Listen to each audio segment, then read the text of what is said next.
Xi Wang, it's very nice to meet you, and I'm a fan of your music, Oh, thank you. It's very nice and to meet you too. heard some large orchestral things, Uh-huh. and we've talked about chamber music and That's right. piano music. I've seen some interviews of you in New York, which has been pretty cool. Hmm. I guess I'd start out and ask um, how you how did you decide to become a composer? How did you know you wanted to create sound? Um, it actually, in fact, is an incident, which is a very good incident. I started uh, piano. I started as a pianist when I was 5 years old. And the goal, my parents, in their vision and in my professor's vision, they want me to become a professional pianist. Okay, and then I was pretty good as well, and I won competitions, you know. But when I was about like 10 years old, my hand just stopped growing. It doesn't grow anymore, you know. And then my repertoire is kind of limited. I couldn't play Rachmaninoff, you know, some Chopin, because you know my hand is only like a 1 octave, and it's very tight for me to reach 1 octave. So you know, my Chinese teacher said, you know, do you want to try composing? You know, you have very good imagination, because my writing was very good. And she thinks I have very good imagination, and she said, you know, if you can write well, probably you can compose very well. So I started trying composing, and that's how I first start composing. Um, and it turned out very well, and I just like gradually, it wasn't like a hit to me that, oh, I want to compose. It wasn't like that, but it's like gradually I fall in love with composing, and then like start feeling, oh, that's a magic that I can express myself. And such an expression is very, very powerful, because it's like a world that I can live in without any with, with completely freedom, that I can create what I want and express my emotion. And I think that's how I, you know, feel like, yes, I want to be a composer, you know. Yeah. Um, when you like to create ideas, is physically, do you like to go back to the keyboard, or is it something that you like to sing? How do you like to physically compose? um, I was trained when one was young. I mean, I had a perfect pitch, and in China, in Shanghai Conservatory, you know how many Chinese we have in China, so it's very, very competitive. It's almost like if you don't have perfect pitch, you won't be able to enter Shanghai Conservatory as a composition student. So in my generation, every composition student there has had perfect pitch.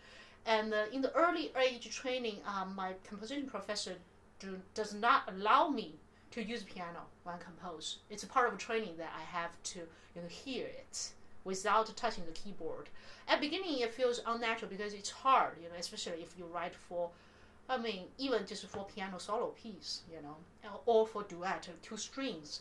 But I consider that's a very good training, and so now, I mean, I can compose without keyboard because I developed a good internal hearing.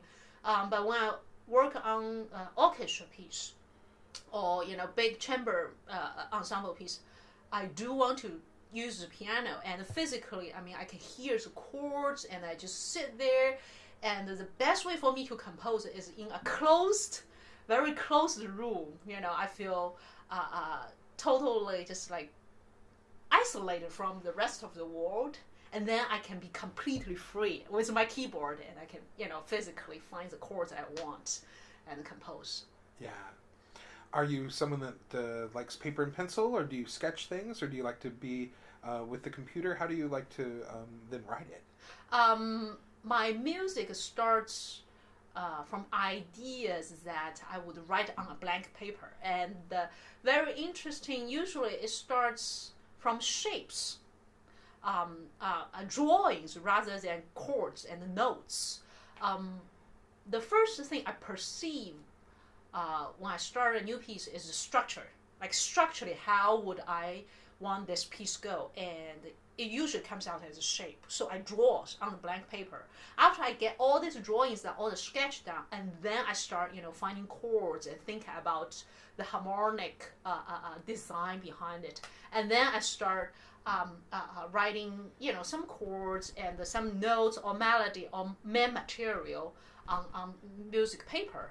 And then, when I start writing, I just use computer software. Yeah. Yeah.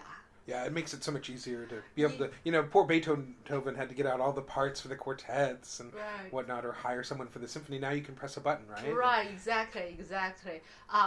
But from time to time, sometimes, I still compose something, just, 1 or 2 pages on the paper for some reason. Maybe because that's how I grew up. I grew up without using computer.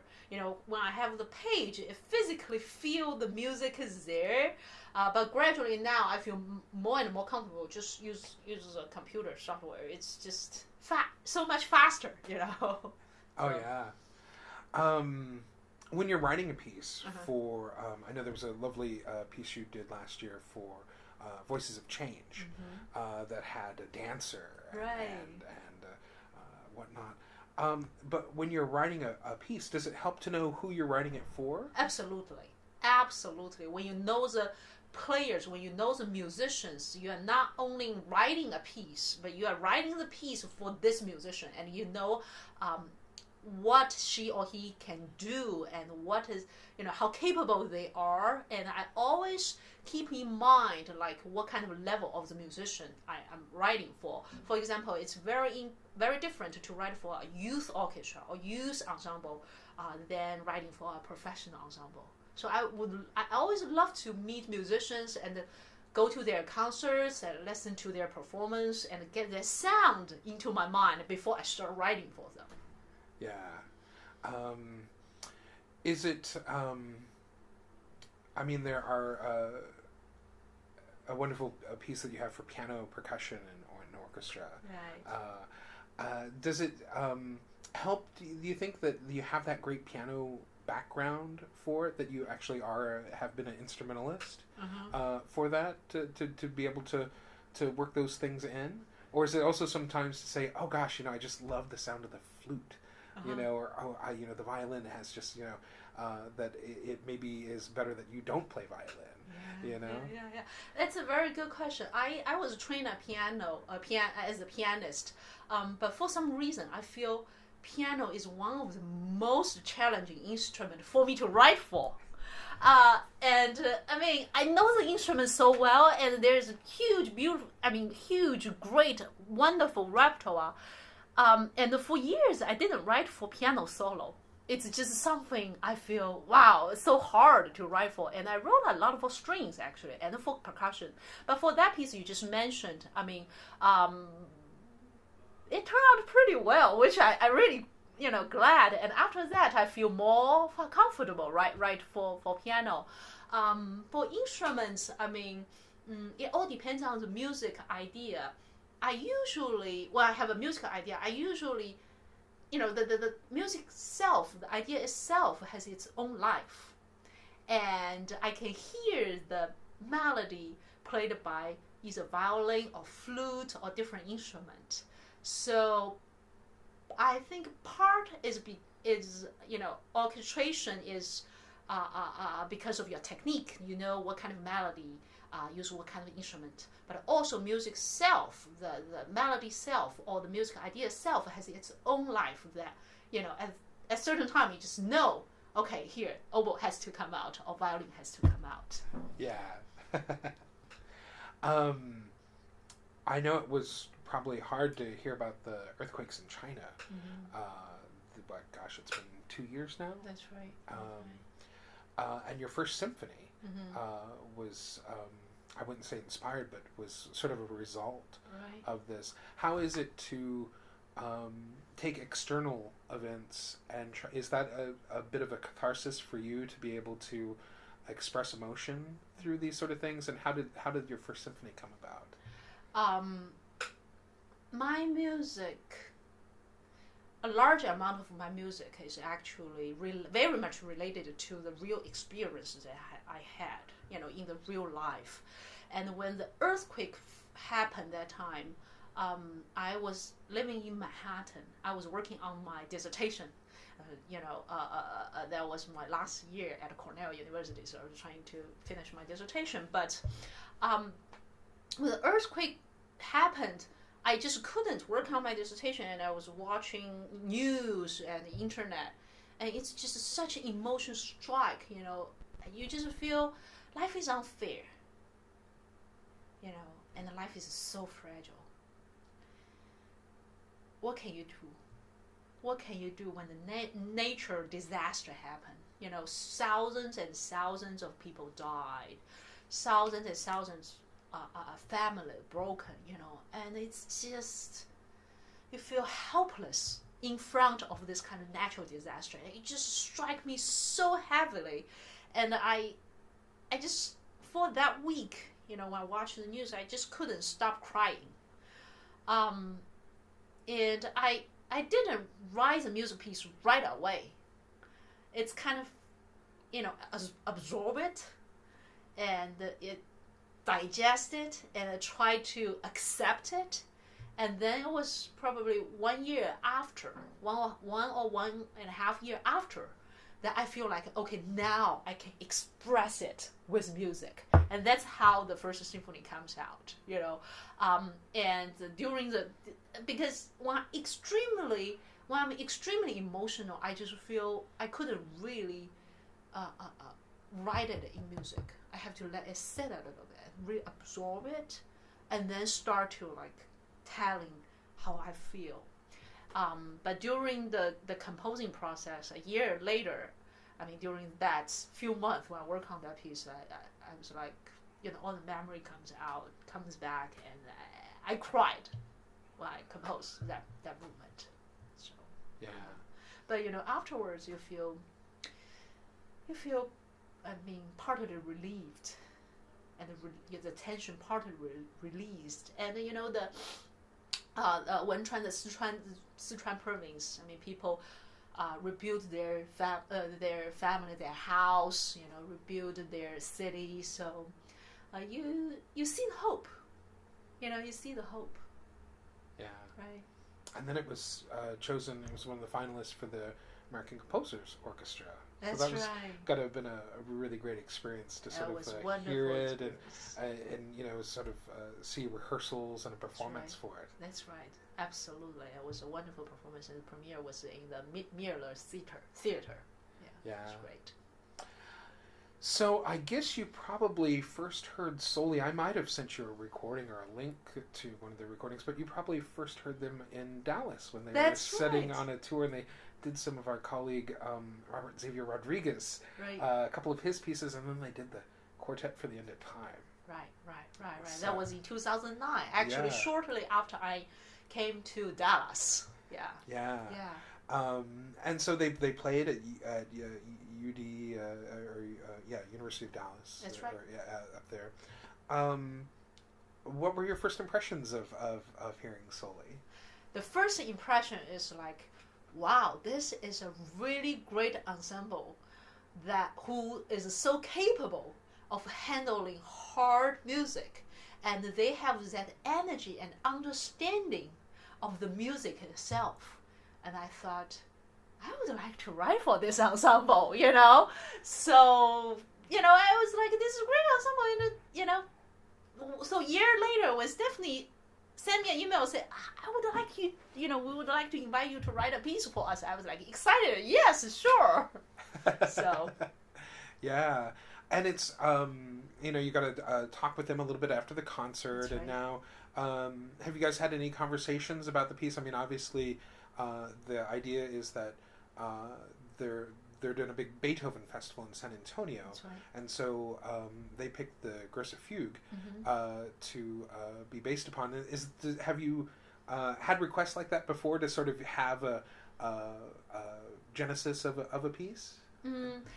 This is the first time that an ensemble artist give me a specific piece, Beethoven, not only Beethoven, but Beethoven's Grosso Fugue, the specific piece as an inspiration, and then to tie the past to today, which I think is a great idea, especially, for audience, how do you tie the classical music to today's contemporary music, So I was thrilled by that idea. And then, the hard work comes. How do you tie them? It's not easy work. I think at some degree it's harder than just writing a piece by your own. Now I have to not only think about myself, but also think about how do I tie myself to the Beethoven, how do I tie the music I'm writing to that particular piece. But on the other hand, there are so many possibilities that you can explore. So I've been very excited about this, and now the piece is halfway through. And I think it's going to be good, and I hope so. Yeah, and it's there's a little bit of a difference because his was originally a quartet, That's right. although there've certainly been string arrangements. But Soli's got 2 strings, Right. a wind, and piano. So obviously already there'll be a difference with colors. Right. And I also think it's very interesting. This is a very modern sort of sounding Beethoven piece. Right, absolutely. But, Beethoven is actually very modern in his time. Now we look at Beethoven, classical music. But Beethoven is absolutely a very modern composer who constantly have new ideas and who constantly explore new technique and a new way to write the music. So when I write this piece, I studied the Grosso Fugue carefully, and I found out, wow, that's actually very avant-garde, So, yeah, that's something I learned from, writing a piece related to that piece. You re-explore, re-understand the past, and then connect it to my own music language. And to me, I also think it's so interesting that what we consider still today sort of a modern Beethoven piece is based on a very old musical form. Exactly. So he was sort of already looking back, although he was starting the Romantic era, really. He's looking back to this sort of older Baroque form. That's right. And I still write fugue from time to time in my music, and the fugue is one of my favorite style, a form or style to use in modern music. You have that structure, you have that the way to process the music, but you don't have to obey all the older rules. So you basically give this style a new life, a new coding. But the structure, the bone, the behind it, the structure, I think fugue is just amazing structure that you can do so many things with it. Oh yeah, and we have so many great examples from That's right. Bach and Busoni, all these guys. Yeah, Shostakovich, and Lutoslavsky, right? Yeah. Preludes and fugue, and nowadays, sure. Yeah, absolutely. So what's next? This Soli piece will happen in January. That's right. And I'm sure they'll get the piece and maybe go back and forth. The performers will have questions, or they might send you some rehearsal, and you might have some questions, whatnot. And then you'll come down for the premiere? Right. I really look forward to. Yeah. Yes. I will spend 2 or 3 days. I think I will go there probably 1 or 2 days early before the premiere, and I look forward to working with the musician, because it's a new piece, premiere, new baby. So I always loved the process of working with the musician on the new piece, because I learn from them. They'll give me feedback, and I'll revise, and they, many things they give back to me. It's like, wow, that's a great idea, So I really look forward to that process. Oh, cool. And then what's next for you? I know you are teaching here at Southern Methodist University. What else is on your composition plate? 2012 is a very exciting year because I have 3 new pieces will be premiered in 2012. So the piece for Soli is happening in January, and then in May I will have an orchestra piece premiered by Greater Dallas Youth Orchestra. in Meyerson Hall, which is a beautiful hall. This piece, I worked on this piece when I was in MacDowell Colony in September, and half of the piece was done there. More than half, probably 70% of the piece was done there. And the state studio I left there is called Bernard Studio. It's a little cottage, a green cottage. And MacDowell is a beautiful nature, that colony. So the piece, I call it the Fall at Barnard's Cottage. So that will be premiered in May. And then there will tour the piece in Europe. And then after that, I have a piece for Andrea Diaz, the cellist, the cello faculty here at the Southern Methodist University as well. I'm writing cello concerto for him and the symphony orchestra, South SMU Symphony Orchestra. That premiere will be sometime September or October in the fall. So I'll have 3 premieres. I really look forward to that. Yeah. 3 new babies. Yeah, no doubt. And big piece. I mean, cello concerto is a big 4. Right. Oh, excellent. Right. Well, Xi Wang, it's great to talk to you, and we may catch up with you again. Yes, thank you very much.